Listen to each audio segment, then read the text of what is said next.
क्या दोस्तों आपको एक बात पता है रामायण की कि एक तोते की वजह से, जी हाँ, एक तोते की वजह से माता सीता को श्री राम जी से रहना पड़ा था अलग। बहुत कम लोग जानते होंगे ये बात, लेकिन आपको जो मैं आज बताने जा रहा हूँ बहुत ही अनोखी अनटोल्ड स्टोरी है, जिसको आपको जानने के बाद बहुत ही अलग कहानी है। तो दोस्तों जय जय सीताराम, राधे राधे, हर हर महादेव। स्वागत है पुनः एक बार फिर से गोल्ड कॉइन सत्तू भाई। गोल्ड कॉइन सत्तू भाई मेरे चैनल का नाम है। अभी तक आपने अगर सब्सक्राइब नहीं किया तो प्लीज़ प्लीज़ प्लीज़ सब्सक्राइब करें, ताकि मेरा हौसला ऐसे ही बढ़ता रहे और एक अलग सी कहानी आपके सामने लाता रहूं।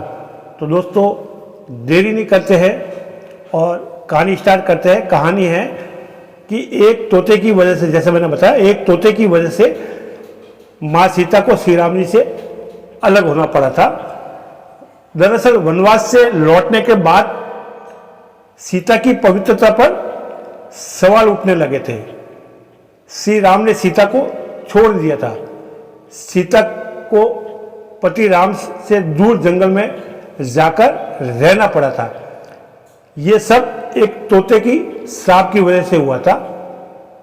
क्या ये आप जानते हैं? रामायण में श्री राम और सीता के वियोग की कहानी सभी जानते हैं। वनवास से लौटने के बाद एक धोबी के कहने पर मां सीता को राम जी से अलग होना पड़ा था।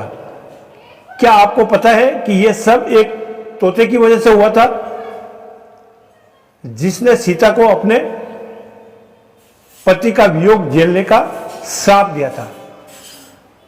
जी हाँ दोस्तों, मां सीता जब छोटी थी तब अपनी सखियों के साथ बाग में खेल रही थी।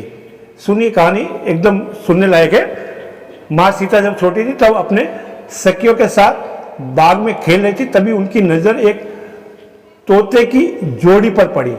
नर और मादा जोड़ी थी, उनके ऊपर पड़ी। दोनों आपस में कुछ बातें कर रहे थे। मां सीता जाकर उसकी बातें चुपके से सुनने लगी। बच्चों का ऐसा होता है, स्वभाव होता है, तो उनकी बातें सुनने लगी। तोते की जोड़ी कह रही थी कि भविष्य में राम नाम का एक प्रतापी राजा होगा, जिसका विवाह सुंदर राजकुमारी सीता से होगा। जब सीता ने उनसे पूछा कि यह सब उन्हें किसने बताया, तो तोते ने कहा कि उन्होंने महर्षि वाल्मीकि के मुंह से ये बातें सुनी है। वे अपने आश्रम में शिष्य को ये बातें बता रहे थे। तब सीता ने कहा कि जिस राजकुमारी की वह बात कर रहे हैं वो मैं ही हूं।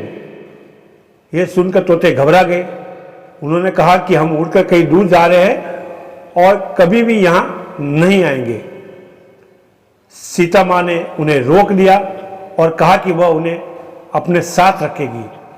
इस पर तोतों ने कहा कि वे आजाद पंछी है और वो किसी पिंजरे में बंद होकर नहीं रह पाएंगे।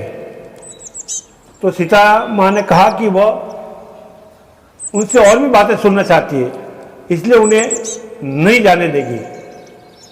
तोतों की जोड़ी ने खूब विनती की, मगर सीता टस से मस नहीं हुई।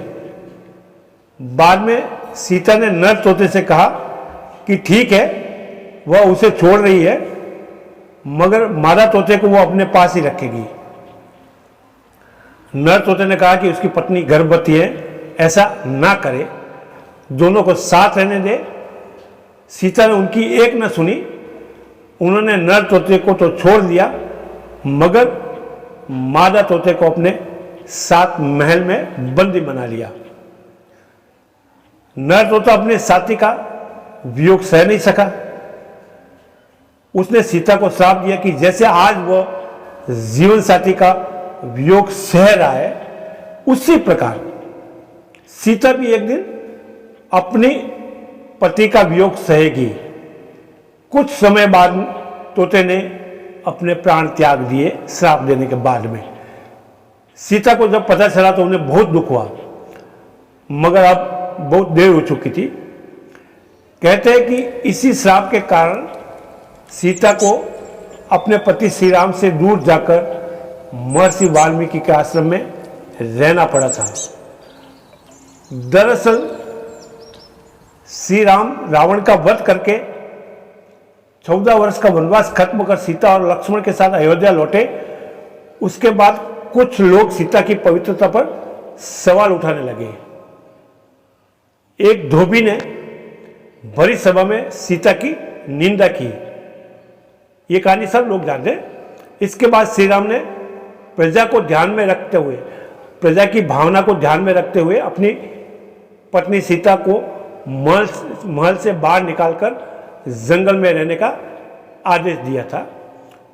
उस समय माँ सीता भी गर्भवती थी।